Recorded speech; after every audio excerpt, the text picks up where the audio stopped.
मैं आज आशुतोष जी आपके साथ शुरुआत करना चाहती हूँ। हर वोटर की पहचान होती है, तो बुरके के अंदर जो है उसकी पहचान होनी चाहिए या नहीं होनी चाहिए?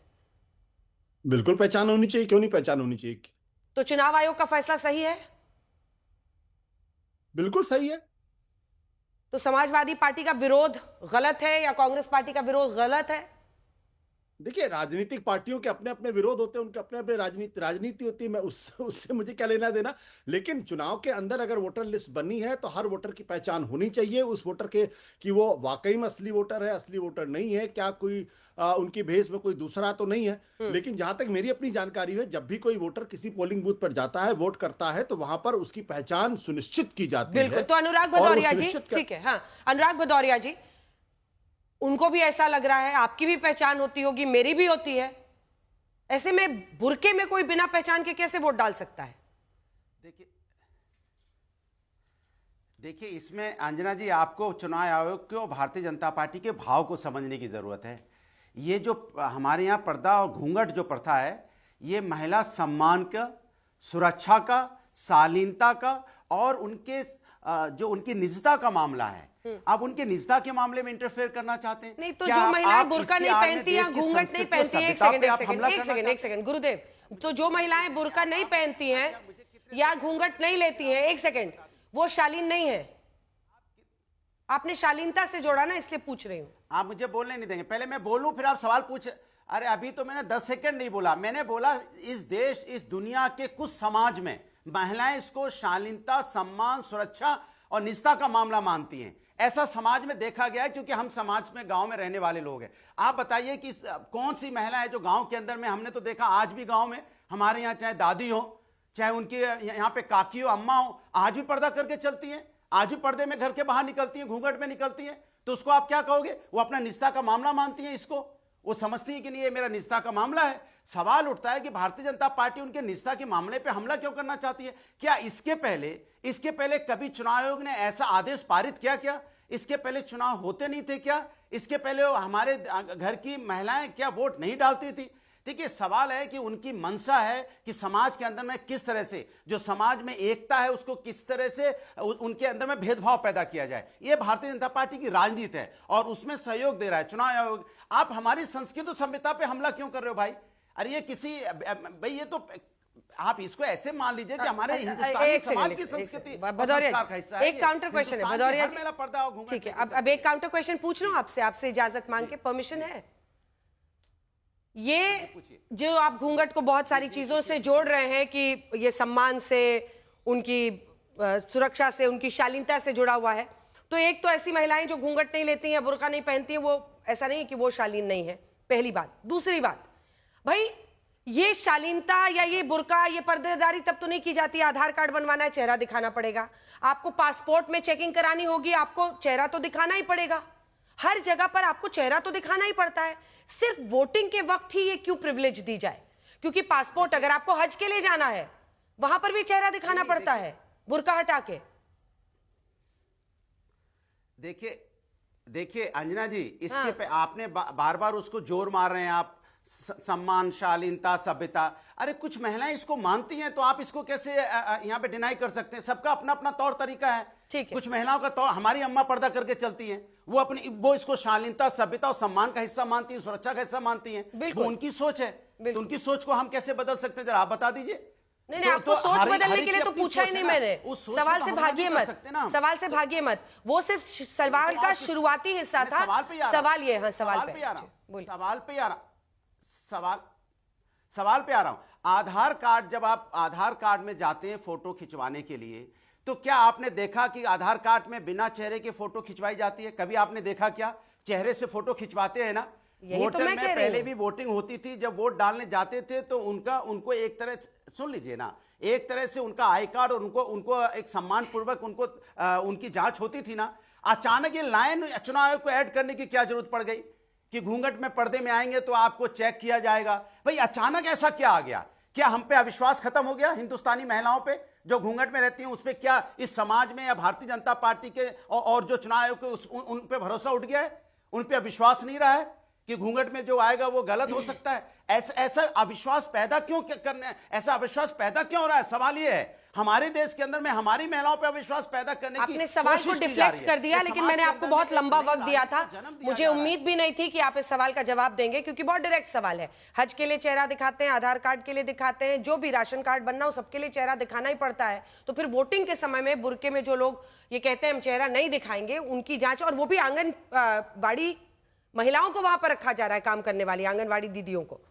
राकेश त्रिपाठी जी, आरोप यही है ना? आरोप ये लगता है क्योंकि चाहे वो आपकी हैदराबाद में उम्मीदवार रही हो, जिन्होंने जबरन खुद ही वहां पर जितनी बुरके में महिलाएं थी उनकी खुद ही जांच शुरू कर दी, उठा उठा के बुरका, या फिर अलग जगहों पर, ये आरोप लगता है कि आप लोग जानबूझकर टारगेट करते हैं मुस्लिम समुदाय को, इसीलिए उससे जोड़ा जा रहा है और विपक्ष उसको जोड़ रहा है। इसका जवाब क्या है? देखिए अंजना जी, ये पिछले दशकों में हमने देखा है, पिछले दशक में विशेष तौर पर मैं घटनाओं का उल्लेख करके आप कहेंगे तो मैं तिथिवार बता दूंगा। 4 मई 2023 उत्तर प्रदेश में नगर निकाय के चुनाव में चंदौसी संभल में 4 महिलाओं को गिरफ्तार किया गया, जिसमें एक नाबालिग 14 वर्ष की महिला जो बुर्का नसी होकर के फर्जी तरीके से वोट डालने के लिए जा रही थी। संत कबीर नगर में, गाजियाबाद में, दातागंज, बदायूं में 4 महिलाएं गिरफ्तार की गई अलग अलग स्थानों पर, और कई जगहों पर महिलाओं की आड़ में बुर्के में पुरुष भी गिरफ्तार किए गए, बुर्का ओढ़ करके वोट करने के लिए पहुंच गए थे। ये बुर्के को एक अगर आवरण बनाया जाए कि उसके आड़ में फर्जी वोटिंग की जाए, बोगस वोटिंग की जाए, इस बात को लेकर के बीएलएस शिकायत करते रहे, और जब इस बात को लेकर के शिकायतें होती थी तो विवाद की स्थिति बनती थी, और बार बार यह कहा जाता था कि किसी पर पुरुष के सामने हम नकाब नहीं हटा सकते हैं। व्यवस्था बनाई निर्वाचन आयोग ने और यह तय किया कि मुस्लिम महिलाओं के देखने के लिए जो आपत्ति कर रही हैं वहां पर महिला पुलिसकर्मी लगाई है। महिला पुलिसकर्मियों को लेकर के फिर पॉलिटिकल पार्टीज ने आपत्ति जताई। इस बार निर्वाचन आयोग ने एक बहुत पारदर्शी व्यवस्था की, आंगनबाड़ी कार्यकर्त्रियों को वहां पर ड्यूटी पर लगाया है, जिनको बाकायदा इस बात के लिए ट्रेनिंग दी गई है। अब इस बात को लेकर के फिर समाजवादी पार्टी ने आपत्ति की है।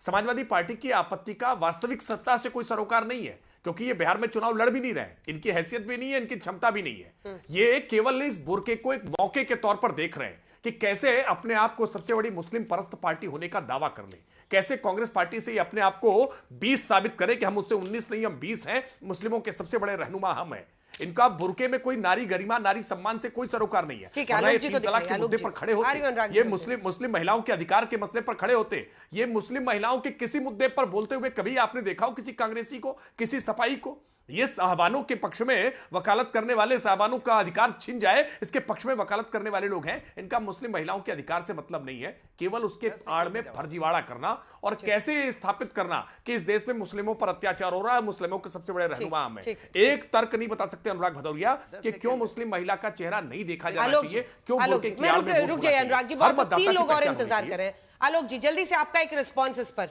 क्योंकि जो खैर समाजवादी पार्टी की तरफ से चूंकि ये दायर किया गया है पिटीशन, तो उस पर मैं अलग बाद में आऊंगी। आलोक जी, मतलब हर वोटर की अभी तक गलत होता आया है, इसलिए अभी उसको कंटिन्यू किया जाए, ये तो गलत है ना?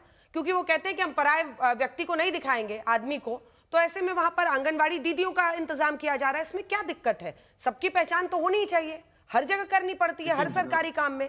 आलोक जी। अंजना जी, मैं बिल्कुल इसका पक्षधर हूं कि पहचान होनी चाहिए, और अगर महिला वहां पर कर्मचारी हैं और अगर वो देखती हैं तो मुझे नहीं लगता कि कोई बहुत आपत्ति का विषय है। पारदर्शिता की सब उम्मीद करते हैं, इसमें कहीं पर कोई दो राय नहीं, लेकिन सवालिया निशान जब लगते हैं जब बुर्के के नाम पर हिंदू मुस्लिम करने का प्रयास किया जाता है। जब एक तरफ इलेक्शन कमीशन कहता है कि मैं वीडियो फुटेज नहीं दूंगा किसी की भी, अरे भाई फिर तब आपने निजता का हवाला दिया था वहां पर इलेक्शन कमीशन साहब ने, कमिश्नर साहब ने स्वयं, कि वहां पर निजता है हमारी माताएं बहनें।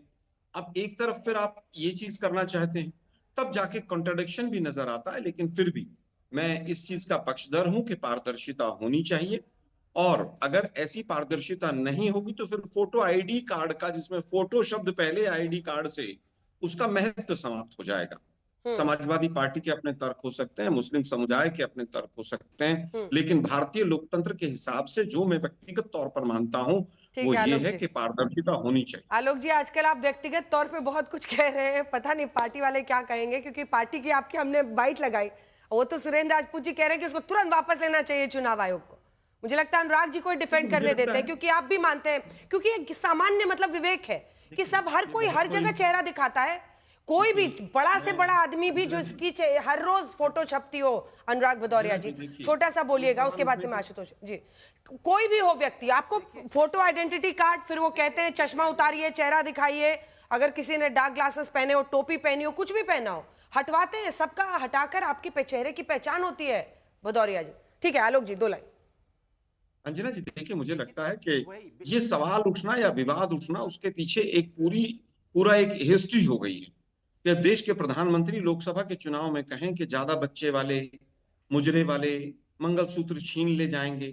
80-20 की जब बात की जाती है तो स्वाभाविक है कि एक समुदाय को ऐसा लगता है कि हमारे साथ भेदभाव हो रहा है, लेकिन पारदर्शिता होनी चाहिए। लेकिन बुर्के से केवल पारदर्शिता आएगी, मैं ऐसा भी नहीं मानता हूं। पारदर्शिता तो जो एसआईआर में आनी थी, वो तो कचुम्बर ऑलरेडी इलेक्शन कमीशन निकाल चुका है। ठीक है, जब मैं इस 1 पर करोड़ के लौटूंगी। करीब वोटर ठीक है, संदिग्ध ठीक। हों तो ठीक है, मैं इस स्वाभाविक पर है लौटूंगी। अनुराग इलेक्शन भदौरिया जी, कमीशन ने पूरी ठीक है, पारदर्शिता को समाप्त जल्दी कर से, दिया। ये रिटर्निंग ऑफिसर के पृष्ठीय, मैंने मेरे हाथ में आपका ज्ञापन है। अरे सवाल तो सुनिए ना, सवाल तो सुनिए।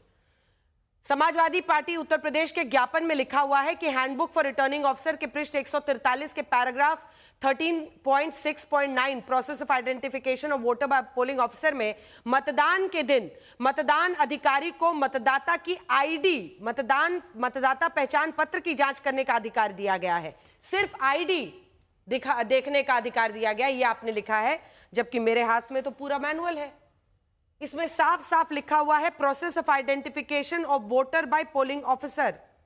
दिखाइए जूम इन करके, मेरे हाथ में, और उसको मैंने हाईलाइट किया हुआ है। सिर्फ आईडी देखने का नहीं है, उसमें प्रॉपर आइडेंटिफिकेशन के लिए कहा गया है कि वो आइडेंटिफिकेशन कर सकते हैं वोटर का। ये है, ये पूरी लाइन है, process of identification of voter by polling officer. अब मैं बोल लूं? अब मैं बोलूं? बोलिए ना, आप ही से पूछा है। देखिए सवाल है, देखिए डिबेट में देखिए भारतीय जनता पार्टी की अब चालाकी देखिए। मैंने क्यों बोला कि इनके भाव गलत हैं, ये समाज के अंदर में भेदभाव की राजनीति करना चाहते हैं।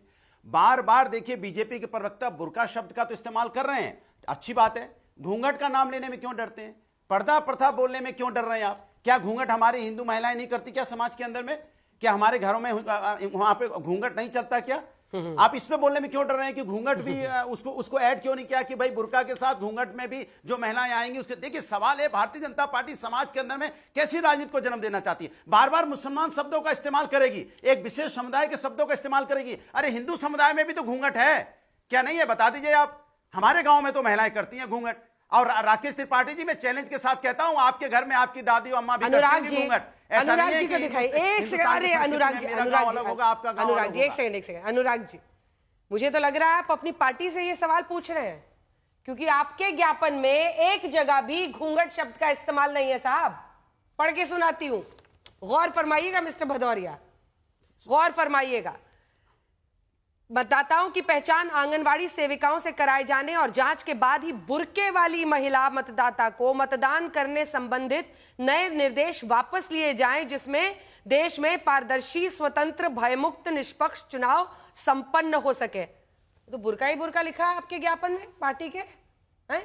अपनी पार्टी को ही आजकल आप घेरने लगे हैं। अरे तो बुर्का, उसी को तो मैं दोहरा रहा हूं बार बार। बुर्का, अरे सुनने तो दीजिए, आप बोलने तो दीजिए। मैंने कहा बुर्का, घूंघट, पर्दा, यही तो हमारी संस्कृति है। क्या तो भारतीय जनता पार्टी नहीं के लिखा प्रवक्ता घूंघट की महोदय चिंता बैठे, ज्ञापन में क्यों नहीं? घूंघट नहीं होता, मैं चैलेंज करता हूं। अरे तो ज्ञापन में क्यों नहीं घूंघट? अरे मैं बोल रहा हूं ना, सुन लीजिए। हम तो प्रवक्ता है पार्टी के, बोल तो रहे। अरे मैं पार्टी का प्रवक्ता बोल तो रहा हूं कि मैं पूछ रहा हूं कि प्रवक्ता महोदय बीजेपी के बताएं, क्या उनके गांव घर में घूंघट नहीं होता है क्या? या पर्दा प्रथा उनके गांव में नहीं है क्या? मैं चैलेंज से कह सकता हूं ऐसा हो ही नहीं सकता। इस देश के अंदर में घूंघट, बुर्का, पर्दा प्रथा आज से नहीं है, ये वर्षों से समाज के अंदर में। और आप इस पे हमला करने की कोशिश कर रहे हैं। आप पहचान के, नहीं पहचान के अवज में आके, उसकी आड़ में आके भेदभाव की राजनीति को जन्म देना चाहते हैं, ये ठीक नहीं है।